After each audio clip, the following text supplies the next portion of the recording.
Assalamualaikum warahmatullahi wabarakatuh. Salam dan bahagia Bapak dan Ibu guru calon guru penggerak angkatan 9. Di sini saya akan menyampaikan kesimpulan dan refleksi modul 1.1, yaitu koneksi antar materi dari filosofi pemikiran Ki Hajar Dewantara. Sebelumnya saya memperkenalkan diri. Nama saya Nti Sukaedi dari SDN Negeri 3 Purabaya, PGP Angkatan 9 dari Kabupaten Bandung Barat. Pendidikan dan pengajaran tidaklah sama. Pengajaran adalah bagian dari pendidikan. Pengajaran itu tidak lain adalah pendidikan dengan cara memberi ilmu atau berfaedah buat hidup anak-anak baik lahir maupun batin. Pendidikan yaitu menuntun segala kodrat yang ada pada anak-anak agar mereka dapat mencapai keselamatan dan kebahagiaan yang setinggi-tingginya, baik sebagai manusia maupun sebagai anggota masyarakat.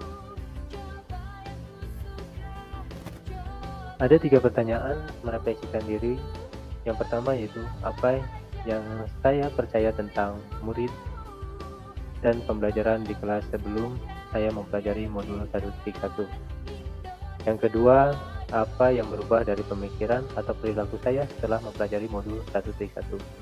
Yang ketiga, apa yang dapat segera saya terapkan lebih baik agar kelas saya mencerminkan pemikiran KHD.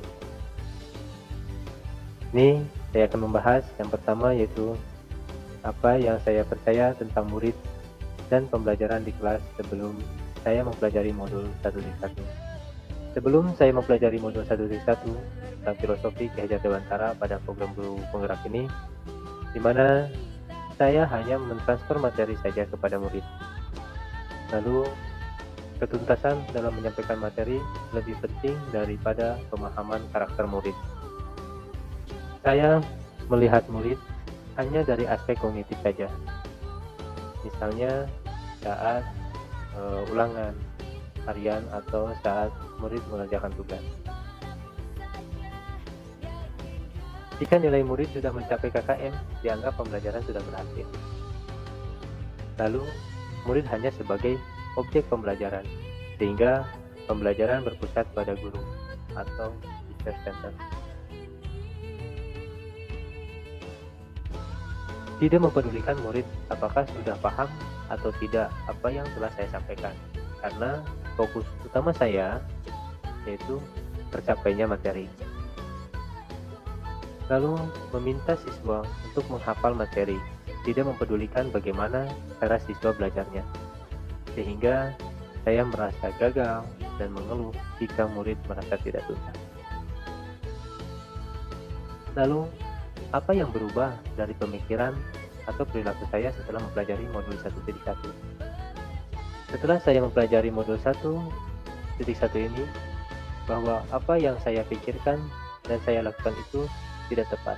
Seharusnya saya melakukan proses pembelajaran secara menyeluruh, bukan hanya aspek kognitif saja. Jadi di sini saya hanya menerapkan satu aspek, yaitu aspek kognitif, sedangkan ada aspek afektifnya, ada aspek psikomotornya, aspek budayanya, aspek sosial, aspek spiritual tidak saya terapkan. Jadi yang harus saya terapkan yang pertama, murid bukan hanya sebagai objek pembelajaran, melainkan sebagai subjek pembelajaran. Artinya, murid memiliki kebebasan berekspresi, mengemukakan pendapat, dan berkreasi sesuai dengan bakat dan minat murid. Lalu, guru sebagai fasilitator dalam proses pembelajaran, mana guru harus ikhlas dan sabar dalam proses pembelajaran, sehingga pembelajaran bisa menyenangkan dan pembelajaran berpusat pada murid. Lalu, guru harus mempelajari karakteristik murid, karena setiap murid dilahirkan dengan berbagai macam karakter. Lalu, guru membiarkan kesempatan mereka tumbuh sesuai dengan kodratnya.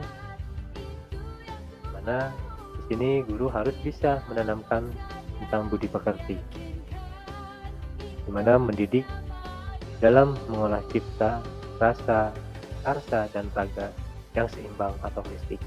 Mendidik bukan pekerti, budi pekerti yang lebih baik. Mengolah cipta, menajamkan pikiran, mengolah rasa, menghaluskan kemauan, mengolah raga, menyehatkan jasmani, semuanya harus seimbang dengan cara mengolah cipta, menajamkan pikiran yaitu dengan memberikan pelajaran sesuai dengan kurikulum, mengolah rasa dengan mendidik rasa simpati dan empati, dan mengolah raga dengan pendidikan jasmani dan kesehatan.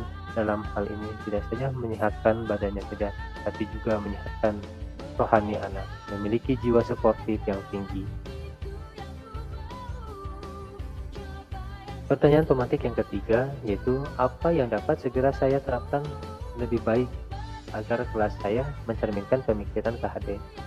Di sini saya mencerapkan yang pertama yaitu merancang pembelajaran yang interaktif dan menyenangkan baik di dalam kelas maupun di luar kelas. Lalu saya akan menerapkan pembelajaran abad 21 di mana murid bisa berpikir kritis, lalu bisa berkreatif, komunikasi, dan kolaborasi sesuai dengan pemikiran Ki Hajar Dewantara dengan berpegang teguh pada konsep memerdekakan anak. Yang ketiga, pembelajaran tidak lagi menuntut tapi menuntun. Yang keempat, mengenali karakter murid dengan berbagai latar belakang dan menjalin komunikasi dengan baik. Terima kasih. Itulah tugas yang saya sampaikan. Salam dan bahagia Bapak Ibu pejuang pendidikan. Assalamualaikum warahmatullahi wabarakatuh.